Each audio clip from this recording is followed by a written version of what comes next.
días a todos en este primer domingo de mayo, Día del Trabajador, y bienvenidos a un nuevo programa de Escucha Esto.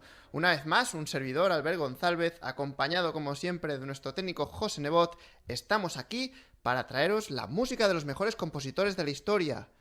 Una vez más, quiero recordaros que podéis contactar con nosotros vía Twitter o Facebook para proponernos qué temática os gustaría que tratáramos, música a escuchar, etc.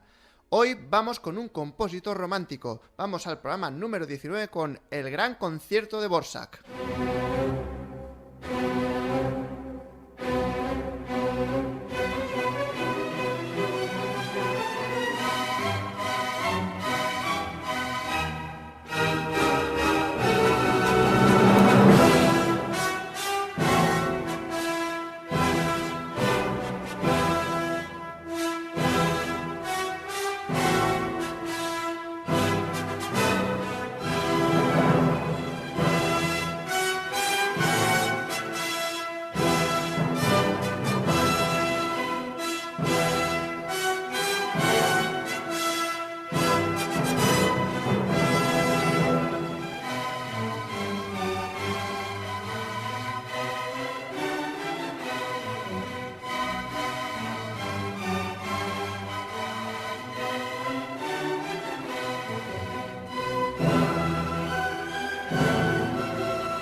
Acabamos de escuchar el que es sin duda uno de los temas más conocidos del compositor que vamos a hablar hoy, Antonín Dvořák. Se trata del cuarto movimiento de su novena sinfonía, la Sinfonía del Nuevo Mundo. Y es que la obra de la que vamos a hablar hoy de Dvořák es también una obra que compuso en ese Nuevo Mundo, en Estados Unidos, donde Dvořák empezó una aventura americana en 1892, donde ejerció como director del Conservatorio Nacional de Música en Nueva York. Entonces, no se trata de otra obra que el Concierto para violonchelo y orquesta en si menor, que compuso entre 1894 y 1895. Se trata del Opus 104.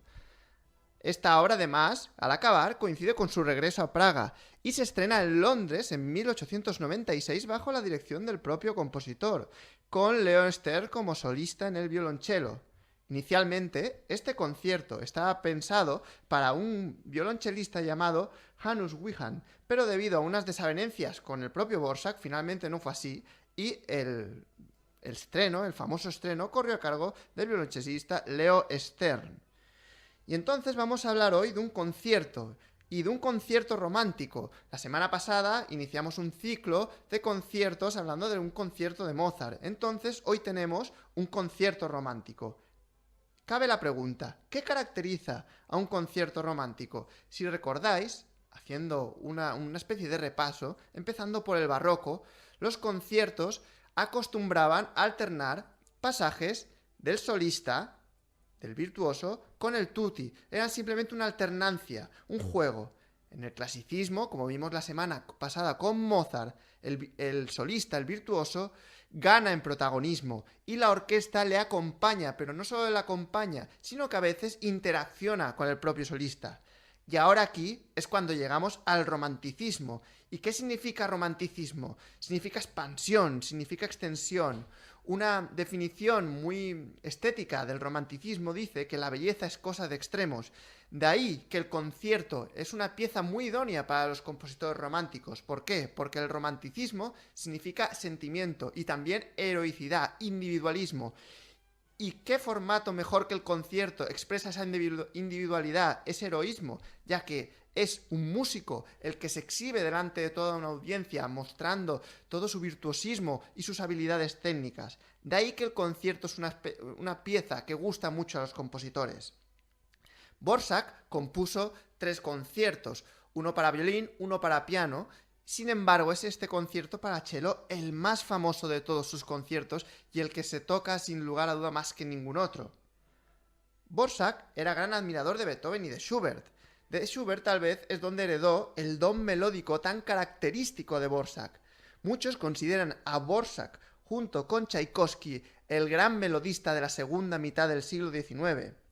Brahms decía lo siguiente de Dvořák además: estaría encantado si se me ocurriera algo del modo como una idea principal se le ocurra a Dvořák. Es decir, un compositor de la talla de Brahms sin duda alguna reverenciaba a este compositor. Entonces, el concierto de hoy, el concierto en si menor para violonchelo orquesta opus 104, es un concierto que se halla lleno de grandes contrastes que combinan momentos llenos de energía y dramatismo con pasajes de extrema dulzura, y esto es algo que vais a poder apreciar enseguida. Nada más empezar el allegro se puede ver. Por ejemplo, primer movimiento. Al igual que en los conciertos clásicos, hay una doble exposición, es decir, la orquesta hace la introducción de los 2 temas principales del movimiento y luego es el solista, el violonchelo, en este caso, el que expone de nuevo los temas. El primer tema corre a cargo de los clarinetes, que exponen este tema principal tan conocido por todos.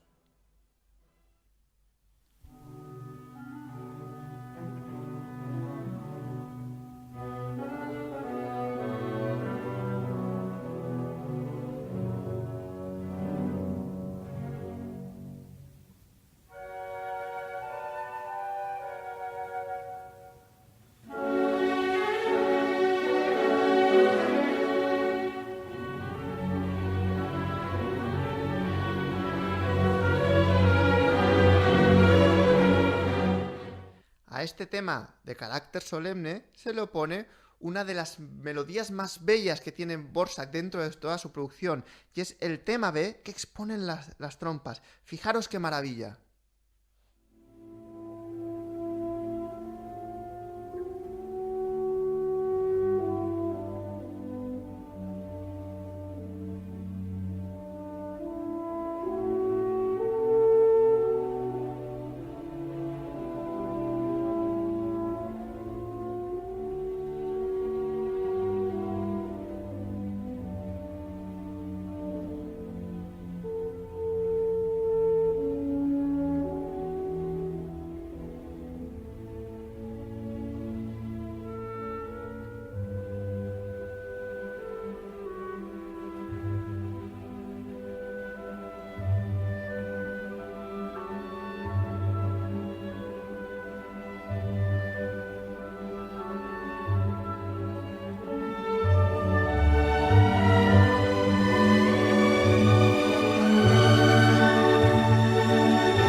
Presentados ya los 2 temas en la introducción, es cuando se da paso a la aparición del violonchelo, con lo cual tenemos un punto de encuentro si recordamos el concierto para piano de Mozart de la semana pasada, y es que en efecto, en los conciertos, sobre todo en el primer movimiento, se acostumbra, como he dicho anteriormente, a que haya una primera introducción a solo de la orquesta, sin el solista, donde exponen los 2 protagonistas principales del movimiento, el tema A y el tema B.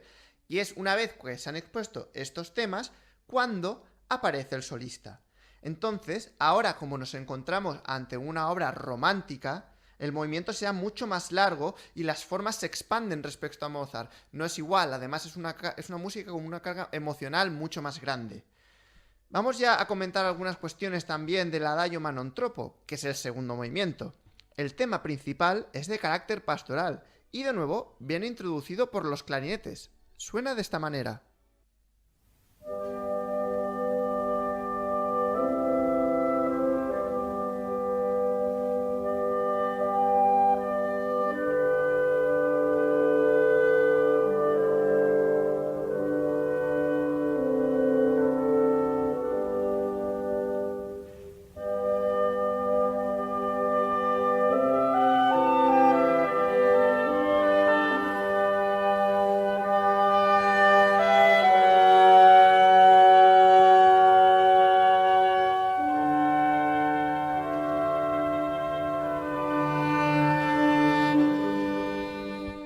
Y ahora, como habéis podido escuchar, es cuando entraría el violonchelo repitiendo este tema. Una vez más, Dvořák explota sus dones como melodista con otra bellísima melodía también muy conocida dentro de su repertorio. A este primer tema, en el segundo movimiento, se lo pone otro mucho más dramático y trágico, suponiendo el gran contraste no solo dentro del movimiento, sino también dentro del concierto en sí, porque sin duda alguna es el momento más explosivo, más dramático, más triste. Fijaros, estad atentos.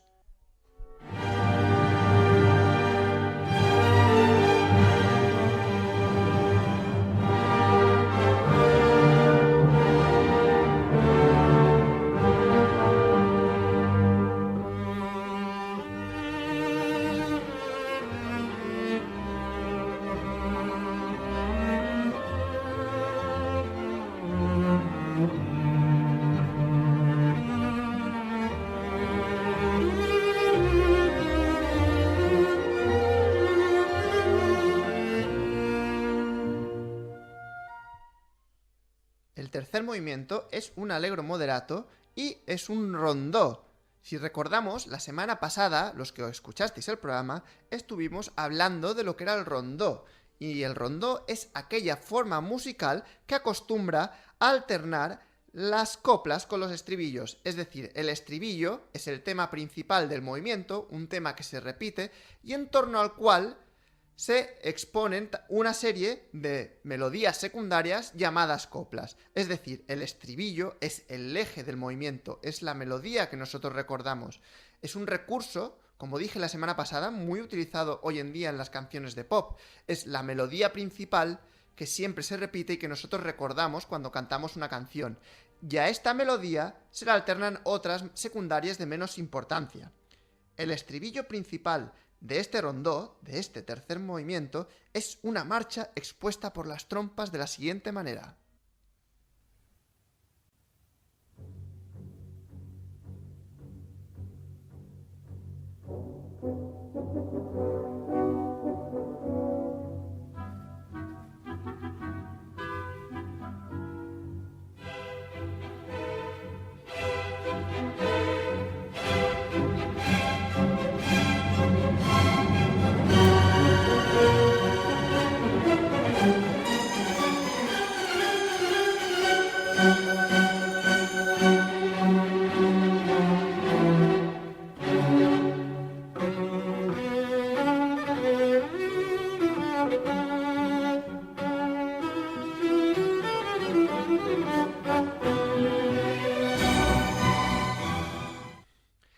Este tema principal, este estribillo, la mayoría de veces lo va a tocar el violonchelo y, como os he dicho, se alterna con una serie de coplas, temas secundarios.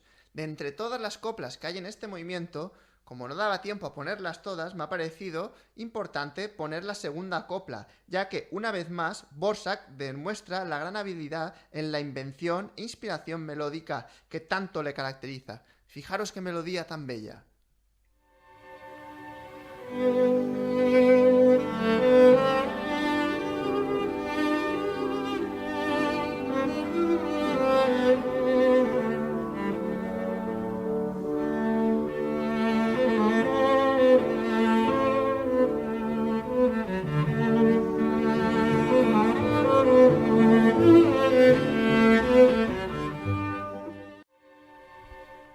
Este movimiento, además, tiene una particularidad, y es que recibió su redacción definitiva en Praga en junio de 1895, es decir, una vez ya había vuelto de Estados Unidos, debido a la impresión causada en Dvořák por la muerte de su cuñada Josefina, de la que había estado enamorado en su juventud. A ella le dedicaría toda la partitura, todo el concierto, y en su memoria incluyó una cita en la coda final del tercer movimiento, de una melodía de la canción llamada Que mi alma pueda, perteneciente a su opus 82, Cuatro cantos. Esta, sin duda alguna, era una de las melodías favoritas de su cuñada Josefina. Suena de esta manera.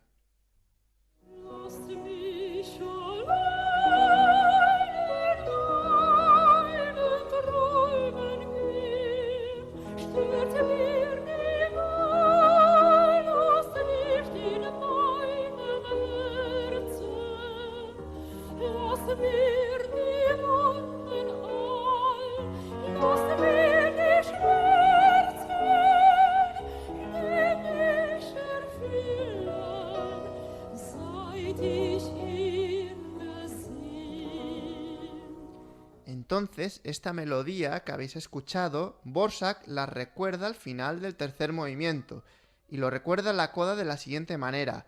Primero, Dvořák vuelve a exponer el tema inicial del primer movimiento, el tema con el que abría el concierto, y a continuación, el violín ejecuta la melodía de esta canción, como he dicho, en recuerdo de su cuñada Josefina.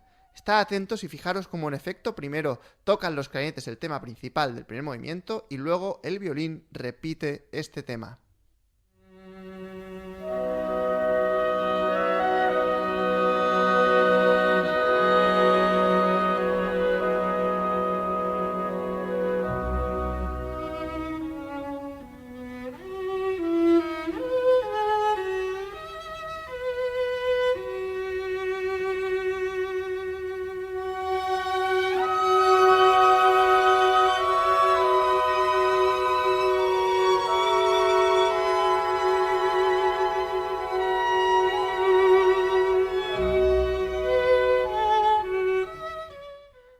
Y de esta manera tan nostálgica, Dvořák pone fin a una de sus partituras más brillantes dentro de toda su producción.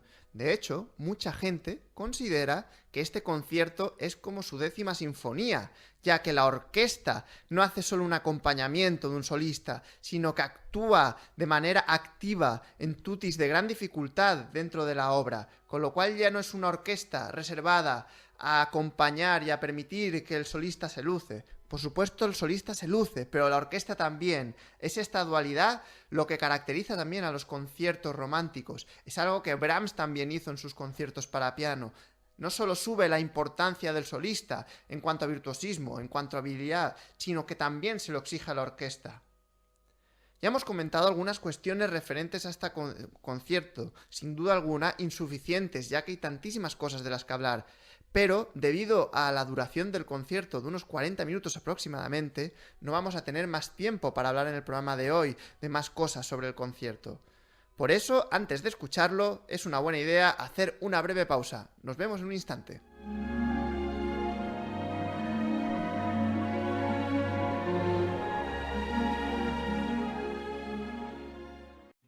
Charlas en la cocina, plantas que dan color a la terraza, noches de pelis en el salón, música en la habitación de Miguel. Los espacios de tu hogar forman parte de tu vida. Isabal dispone de gran variedad de pinturas, colores y fórmulas que los cuidan y protegen. Pinturas Isabal. Damos color a tus proyectos. ¿Qué pasa, chavales? ¿Tienes el colchón guarrillo? ¿Sucio? Pues cámbialo, hombre. Cámbialo en Factory Colchón. Colchón viscoelástico 49 €. En Factory Colchón, venta urgente de colchones. ¿Qué? ¿Vamos a Factory Colchón y nos hacemos unos colchones? Amado Salvador, calidad de vida. 50 años a tu servicio. Aprilimp, su agencia privada de limpiezas integrales, el tratamiento personalizado y eficaz a todo tipo de locales y edificios. Aprilimp cuenta con los medios de última generación para dar la máxima calidad en la higienización de sus instalaciones. Aprilimp, división técnica de limpieza integral para empresas, comunidades, garajes, cristales y mantenimiento de jardines. Teléfono 96 328 8664. Recuerde, 96 328 8664.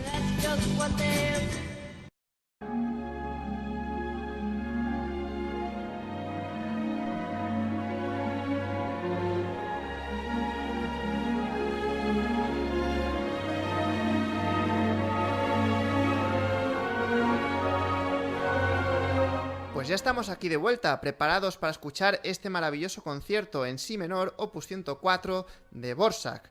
Además, hoy es una versión muy peculiar, ya que es la llevada a cabo por el director de orquesta y también grandísimo pianista Daniel Barenboim y la que por entonces era su mujer, la solista chelista Jacqueline Dupré. Toda una artista que desgraciadamente nos dejó muy joven, con apenas 40 años, pero no obstante, a pesar de vivir tan poco, nos dejó todo un legado de grandísima y bellísima música, y este concierto es una prueba de ello. Además, están perfectamente bien acompañados por la Chicago Symphony Orchestra. Espero que disfrutéis mucho de este concierto, cosa que estoy seguro, y prepararos también para la semana que viene, porque vendremos con uno de los grandes conciertos de toda la historia, el segundo concierto para piano y orquesta de Rachmaninoff. Feliz semana y disfrutad mucho de esta maravillosa obra.